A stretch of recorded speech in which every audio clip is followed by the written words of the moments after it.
সপ্তাহ স্পেশাল। নন্দিতা এখন এই পুলিশ কোর্ট কাছারির মধ্যে ঝামেলায় জড়াতে চাইছে না। যদি কেস করে দেয়? কি কেস?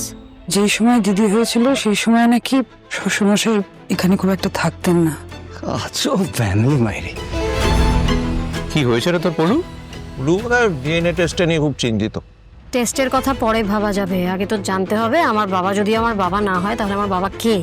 সন্তানেরা মিলে মায়ের অবৈধ সম্পর্কের টাইমলাইন তদন্ত করছে। এই টাকা করে এত হাত পা তুলে নাচছো, যদি বেরোয় তুমি ওই অবৈধ সন্তান। আপনার নামে একটা এফআইআর করা হয়েছে। একজন ভদ্র মানুষকে ঘরে ডেকে প্ররোচনা দিয়ে ব্ল্যাকমেল করে তারপরে মেয়েকে বাঁচাতে হয়। আমি ওকে আমার বাড়িতে ডাকিনি। পলু কেন টেস্ট করাচ্ছে না, পলু কেন টেস্ট করাচ্ছে না? আমি বললাম আরে তোমার কি, তুমি তো আর এটাই যদি করার ছিল তাহলে এই খাওয়া দাওয়ার নাটকটা কেন করলি বলতো? দেখে নিন শাখা প্রশাখা হইচই অ্যাপে, একদম মিস করা যাবে না।